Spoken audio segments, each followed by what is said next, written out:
Assalamualaikum warahmatullahi wabarakatuh. Perkenalkan, nama saya Ika Cahyarani, mahasiswa Fakultas Hukum Universitas Singapura Bangsa Karawang dengan nomor NPM 231063101018. Tujuan pembuatan video ini adalah pengumpulan tugas mata kuliah hukum pidana dengan judul Ajaran Perbuatan Melawan Hukum, Formil dan Material yang diampu oleh Bapak Dr. Indah Yudakoswara, SHMH.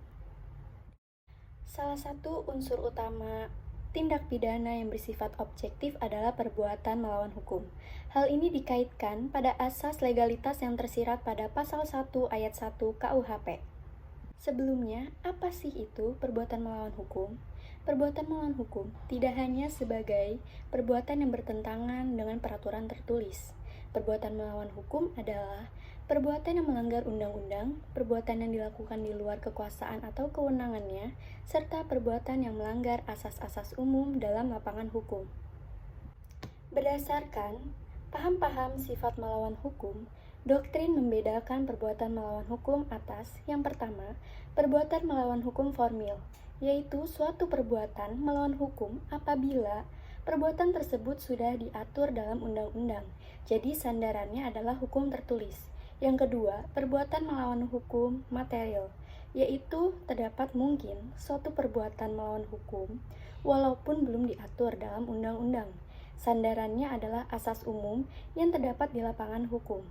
Ajaran melawan hukum formil adalah ajaran yang membatasi tindak pidana hanya pada apa yang dimaksud dalam hukum pidana positif atau KUHP. Ajaran ini tidak memberikan ruang rumusan tindak pidana di luar undang-undang pidana. Apa yang tercantum dalam hukum pidana, maka itulah delik. Ajaran melawan hukum material sebenarnya ingin melengkapi ajaran melawan hukum formil. Karena itu, ajaran ini menghendaki hukum pidana positif tidak saja bersumber dari undang-undang, tetapi juga dari hukum yang hidup dalam masyarakat. Hukum yang hidup dalam masyarakat ini bisa berupa hukum pidana adat atau kebiasaan yang hidup dalam masyarakat dan dipatuhi sebagai norma. Secara lebih jelas, pembuat konsep KUHP baru 1998 menegaskan di Anutia Pendapat perbuatan melawan hukum material yang terdapat dalam pasal 17 yang dirumuskan sebagai berikut. Perbuatan yang dituduhkan haruslah merupakan perbuatan yang dilarang dan diancam dengan pidana oleh suatu peraturan perundang-undangan dan perbuatan tersebut juga bertentangan dengan hukum.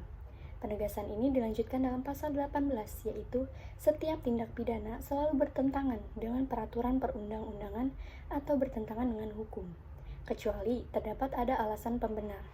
Maka dapat ditafsirkan bahwa perbuatan melawan hukum tidak hanya formil yang diakui, tetapi juga material.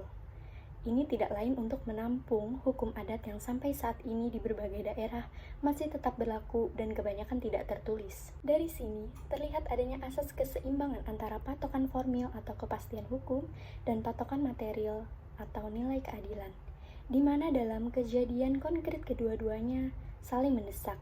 Maka dalam pasal 19, konsep KUHP baru 1998 memberi pedoman hakim mengutamakan keadilan, memutuskan suatu perkara yang dihadapi daripada nilai kepastian.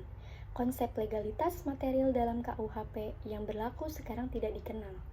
Ajaran sifat melawan hukum material di Indonesia bukan hanya hukum pidana yang didasarkan pada KUHP saja, tetapi juga hukum adat yang sampai sekarang masih terpelihara.